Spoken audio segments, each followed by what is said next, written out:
Dear 12th class economics students, Assalamu alaikum. Today we are going to start the fourth chapter of your paper A, which deals with the different forms of markets. In this lecture, our focus will be on the perfectly competitive market structure, which is also known as perfect competition. Students, before discussing the perfectly competitive market, let us first explain the meaning of market in economics. Dear students, if we ask a layman that what is market, he would answer the question referring to a shopping complex or a particular place or locality where goods are sold and purchased. The answer would seem convincing, but from the economics point of view, it is certainly not an appropriate answer.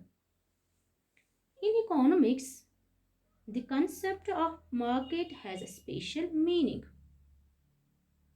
Students, in economics, by the term market, we do not mean any particular place or locality in which goods are bought and sold. The idea of a particular locality or geographical place is not necessary to the concept of the market in economics. What is required for the market to exist is the contact between the sellers and buyers, so that transaction means sale and purchase of a commodity, so that transaction at an agreed price can take place between them.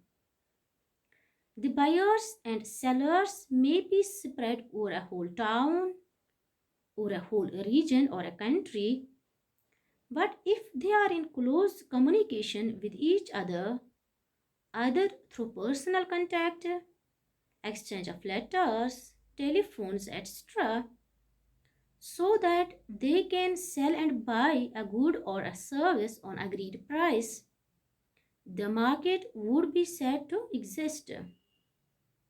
Further, it is noteworthy that because in a market there is a close and free communication between various buyers and sellers, price of a homogeneous commodity settled between different sellers and buyers tends to be the same. So, dear students, in the area of economics, market refers to a mechanism or an arrangement that facilitates contact between the buyers and sellers for the sale and purchase of goods and services. That is, it refers to an arrangement whereby buyers and sellers come in close contact with each other directly or indirectly to sell and buy goods and services. This arrangement could simply be either through personal contact or through telephonic communications, through exchange of letters, through electronic mail, etc. Thus, simply, market is a mechanism through which the process of exchange of goods and services takes place. Students, there are two important forms of market structure. First, a perfectly competitive market structure, simply known as perfect competition.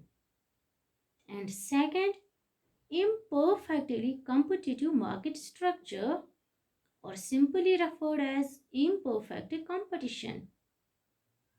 The imperfect competition is further classified into three broad forms, which are number first, monopoly, number second, monopolistic competition, and number third, oligopoly market structure.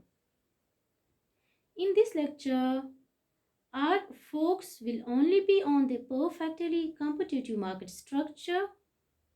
The rest of forms of market will be discussed in our coming lectures. So, what is perfect competition or perfectly competitive market? Dear students, it is a form of the market which is characterized by a complete absence of rivalry among the individual firms. That is, it is a market structure where there is a perfect degree of competition. To make it more clear, perfect competition is a market structure which exhibits the characteristics or features given in this slide. So, the first important feature of perfect competition is there is a large number of buyers and sellers in the market. It means that in this market, the number of buyers and sellers is so large that no single buyer or seller could influence the market price. As there are a large number of sellers, or we can say firms, the output of an individual seller constitutes a very small fraction of the total output of the whole industry, so that any increase or decrease in output by an individual firm has a negligible effect on the total supply of product of the industry. As a result, a single firm is not in a position to influence the price of the product by increasing or decreasing its level of output. Similarly, each buyer purchases only a small fraction of the total purchases in the market and is thus not in a position to influence the price of the commodity by restricting or by increasing his purchase. Dear students, the second condition of perfect competition is that the product is produced by all firms in the industry are fully homogeneous and identical. Homogeneous product means that the products of all the sellers are similar in every respect. As all the sellers sell identical units of a product, buyers have no reason to prefer the product of one seller compared to that of other. For them, the product that one firm supplies is a perfect substitute for those which any other firm supplies. One more condition of perfect competition is that there is only one price of a given product in the whole of the market, or we can say prices are homogeneous in perfectly competitive market. The price is determined by the industry and the individual firms follow it. No firm can change the price at its own will. Dear students, another important condition of perfect competition is that each buyer and seller has perfect information about price and output. That is, both the buyers and sellers are fully aware of the prevailing price of the product in the market. They are also aware of the fact that homogeneous product is being sold by other firms. Accordingly, uniform price prevails in the market. One more important feature of perfectly competitive market structure is that there are no barriers to entry into or exit from the market. It means that firms are free to enter or leave the industry. There is no legal restriction on the entry or exit of firms. Accordingly, if the firms are earning extra normal profits, then some new firms can enter the industry, and whenever there are extra normal losses, some existing firms will leave the industry. So, in perfect competition, Any new firm can enter at any time, and any existing firm can close down and leave the industry at any time. Another condition is a firm under perfect competition is a price taker, not a price maker. Since under perfect competition, there is a large number of firms producing a homogeneous commodity, the output of an individual firm constitutes a very small fraction of the total output. So, any increase or decrease in supply by an individual firm hardly impacts the price of the commodity in the market. Thus, an individual firm in such a market cannot change the price of the commodity. It can sell whatever amount it wishes to sell at the existing price. Dear students, perfect mobility of factors of production is another feature of a perfectly competitive market structure. This means that factors of production can freely move from one industry to another, or we can say from one occupation to another. They will move to that industry where they get best price. One more condition of perfect competition is independent decision making by firms. In such a market structure, there is no agreement between the sellers, or we can say firms, regarding production, quantity, and price. Moreover, there are no restrictions regarding the sale and purchase of any commodity. All the firms in such a market are free to take their own decisions. And the last but not the least feature of perfectly competitive market is that there are absence of selling costs and transport costs in perfect competition. For one price to prevail throughout the market, that is, for the price to remain constant in perfect competition, it is essential that there is no extra transport costs for the consumers while buying a commodity from different sellers. Also, sellers in such a market do not spend money on advertisement, means the absence of selling costs, since the product of one firm is not differentiated from the other firms or sellers. Now, coming to the shape of different revenue curves like total revenue curve, average revenue curve, and marginal revenue curve in perfectly competitive market structure, the table given here illustrates the behavior of total revenue, average revenue, and marginal revenue in a firm operating under perfectly competitive conditions.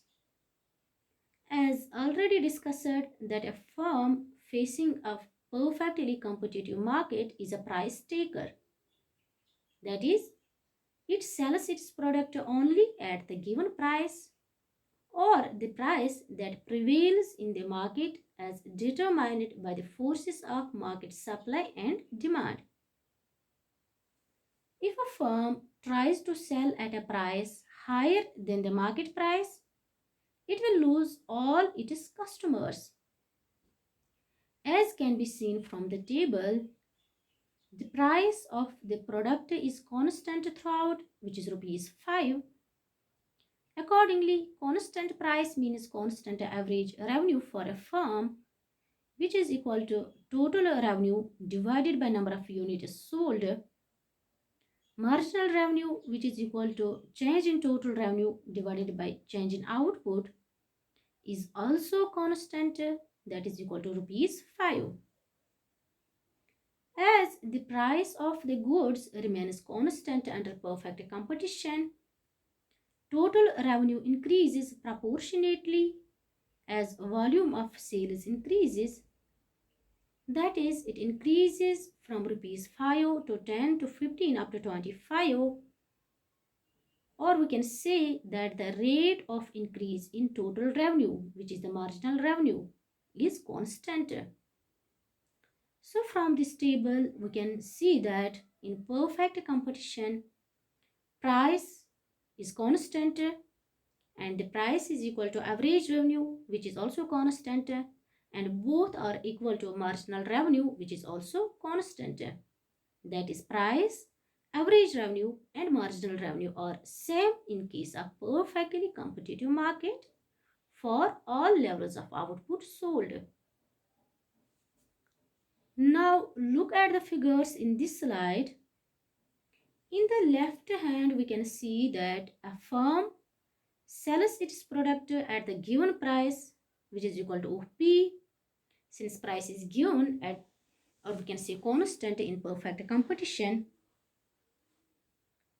So a firm in a perfectly competitive market cannot change the price. Thus, a firm sells its product at the given price, which is equal to OP in case of the figure given in the left half. Since price is constant, average revenue and marginal revenue also remains constant corresponding to every level of output. Thus, price line, average revenue and marginal revenue curves coincide with each other, and the shape of price line, average revenue curve and marginal revenue curve is horizontal straight line parallel to x-axis. Since average revenue curve is the demand curve of a firm, it also means that the firm's demand curve in case of a perfectly competitive market is a horizontal straight line parallel to x-axis, or we can say output axis. Thus, firm's demand curve, that is the average revenue curve, and marginal revenue curve are perfectly elastic under perfect competition. Dear students, at the given price, that is at price of P, the firm can sell any quantity of the commodity it produces. In the right half of the slide, we can see that total revenue curve is upward sloping curve starting from origin, indicating that total revenue increases at a constant rate. The rate of increase in total revenue is called the marginal revenue, which is constant throughout. So total revenue curve in case of perfect competition is upward sloping starting from origin. Thank you.